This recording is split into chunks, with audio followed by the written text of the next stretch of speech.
बादशाह सुलेमान का महल एक ऊंची पहाड़ी पर था, जहां से पूरी सल्तनत का खूबसूरत मंजर नजर आता था।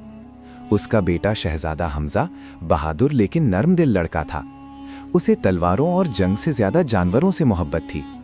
महल के अस्तबल में एक सफेद और खूबसूरत घोड़ा था, जिसका नाम बर्क था। बर्क बहुत समझदार, तेज और वफादार था। हमजा रोज अस्तबल जाता, खुद बर्क को चारा खिलाता, पानी पिलाता और प्यार से उसकी गर्दन सहलाता। धीरे धीरे दोनों में गहरी दोस्ती हो गई। बर्क सिर्फ हमजा की आवाज पर ही दौड़ता था। दरबारी अक्सर इस दोस्ती की मिसाल देते। बादशाह को अपने बेटे की रहमदिली पसंद थी, लेकिन वो चाहता था कि हमजा एक मजबूत और समझदार हुक्मरान बने। उसका मानना था कि जिंदगी का तजर्बा जरूरी है। एक दिन बादशाह ने ऐलान किया कि शहजादा जल्द एक अहम सफर पर जाएगा, ताकि वो लोगों के हालात, जिम्मेदारी और हुक्मरानी का असल मतलब समझ सके। ये सफर हमजा की जिंदगी बदलने वाला था। सफर का दिन आ गया तो महल के सहन में तैयारी का शोर था। सिपाही सामान बांध रहे थे, लेकिन शहजादा हमजा ने सादगी इख्तियार की। उसने कहा कि वो आम मुसाफिर की तरह सफर करेगा, ताकि लोगों को समझ सके। उसका वफादार घोड़ा बर्क उसके साथ था। बादशाह ने इजाजत दी, मगर चुपके से हिफाजती निगरानी भी लगा दी। सुबह की नरम रोशनी में हमजा ने बर्क पर ज़ैन रखी, उसके माथे को प्यार किया और रवाना हो गया। शहर के दरवाजे पर लोगों ने दुआएं दी।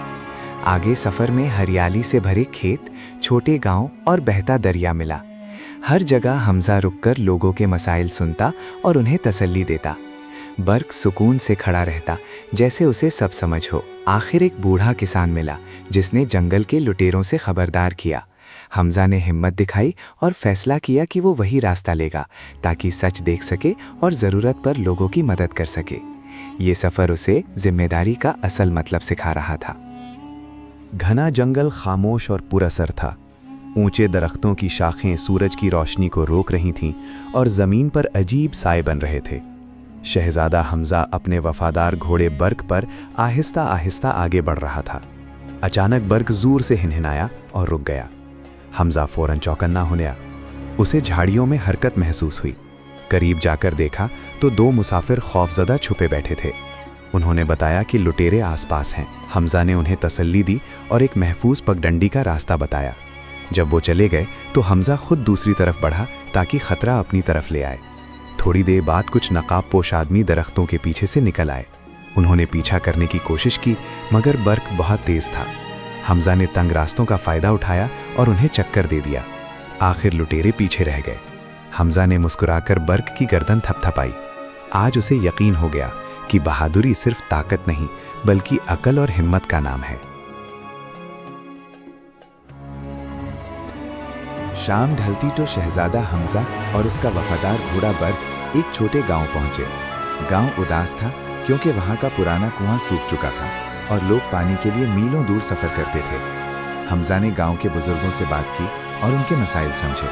बुजुर्गों ने एक पुराना नक्शा दिखाया, जिसमें जमीन के नीचे चश्मा दिखाया गया था, मगर अब तक कोई उसे ढूंढ नहीं पाया था। हमजा ने जमीन के नशेबो फराज देखे और समझा कि कुछ अलग करना पड़ेगा। उस वक्त बर्क बार बार एक जगह खुर मार रहा था, जैसे कुछ बताना चाहता हो। विलेजर्स ने वहां खुदाई शुरू की। पहले नम मिट्टी निकली, फिर थोड़ी देर बाद पानी की झलक नजर आई। खुशी की लहर दौड़ गई और गांव वालों ने दुआएं दी। हमजा ने महल को पैगाम भेजा कि यहाँ मजबूत कुआं बनाया जाए। रात को बर्क को इजाफी चारा मिला और बच्चों ने उसके गले में फूल डाल दिए। हमजा ने महसूस किया कि असली हुक्मरानी सिर्फ हुक्म देना नहीं, बल्कि लोगों के मसाइल का हल ढूंढना है। सुबह का वक्त था, जब शहजादा हमजा अपने वफादार घोड़े बर्क के साथ पहाड़ी रास्ते पर सफर कर रहा था। गहरी धुंध ने हर चीज को धुंधला दिया था और रास्ता फिसलन भरा था। अचानक एक पत्थर सरका और हमजा का तवाजुन बिगड़ गया, लेकिन बर्क ने फौरन खुद को संभालकर उसे गिरने से बचा लिया। हमजा ने शुक्रगुजार नजरों से बर्क को देखा। थोड़ी दूर आगे एक जख्मी हिरन कांटों में फंसा मिला। हमजा फौरन उतरा और नरमी से कांटे निकालकर मरहम लगाई। बर्क पास खड़ा हिफाजत करता रहा। हिरन आजाद होते ही जंगल में दौड़ गया। हमजा ने महसूस किया कि रहमदिली ही असली ताकत है। इतने में आसमान पर सियाह बादल छा गए और गरज सुनाई दी। तूफान करीब था। पनाह की तलाश में बर्क ने खुद रास्ता बदला और एक पुरानी झोंपड़ी तक ले गया।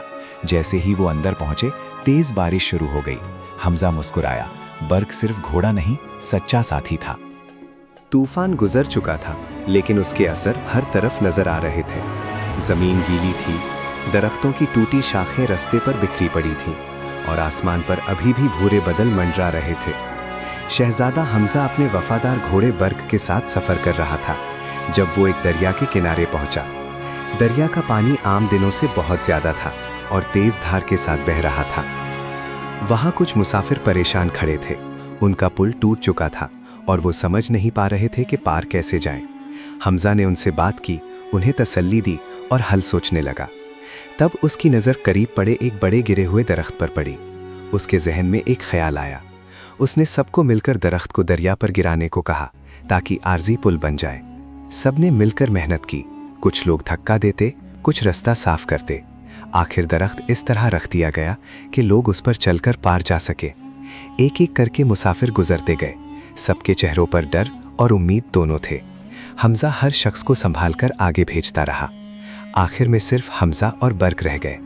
पानी की धार और तेज हो चुकी थी। बर्क ने संभालकर कदम रखा। बीच में दरख्त हल्का सा हिला और हमजा का पांव फिसला, मगर बर्क ने फौरन अपना तवाज़न ठीक किया। दोनों ने हिम्मत से चलकर दूसरा किनारा हासिल कर लिया। मुसाफिरों ने शुक्रिया अदा किया और दुआएं दी। हमजा ने महसूस किया कि असल क़ियादत सिर्फ आगे चलने का नाम नहीं, बल्कि सबको महफूज लेकर चलने का नाम है। उसने प्यार से बर्क की गर्दन थपथपाई। उसका वफादार साथी हर मुश्किल में उसके साथ था। सफ़र अभी जारी था, मगर हमजा अब पहले से ज़्यादा समझदार हो चुका था। आखिरकार शहजादा हमजा और उसका वफादार घोड़ा बर्क महल नजर आ गए। बादशाह ने अपने बेटे का इस्तकबाल किया और उसकी आंखों में बदला हुआ एतमाद महसूस किया। हमजा ने अपने सफ़र के हर वाक़यात तफसील से सुनाया। गांव का सूखा कुआं जहां लोग पानी के लिए दूर जाते, दरिया पर मुसाफिरों की मदद और रास्ते की रहनुमाई, और जंगल के मुश्किल रास्तों का तजुर्बा। उसने कहा कि असल ताकत सिर्फ तनाफुज और हुकूमत में नहीं, बल्कि आवाम की खुशहाली और उनकी मदद में है। बादशाह मुस्कुराया और बोला कि आज उसने अपने बेटा में एक सच्चा रहनुमा देखा है। उसने बर्क के गले में सुनहरी पट्टा डलवाने का हुक्म दिया, लेकिन हमजा ने कहा कि असल इनाम उसकी देखभाल और मोहब्बत है जो उसने हमेशा दिखाई। दरबार में ऐलान हुआ कि शहजादा लोगों के मसाइल सुनने के लिए मजलिस कायम करेगा और उनकी ज़रूरतें समझेगा। उस दिन के बाद हमजा अक्सर बर्क के साथ सफ़र करता, गांव-गांव जाता और लोगों के साथ वक्त गुजारकर उनकी मदद करता। ये कहानी ये सिखाती है कि वफादारी, रहमदिली और अकल साथ हों तो बादशाहत सिर्फ ज़मीन पर नहीं, बल्कि लोगों के दिलों पर भी कायम होती है।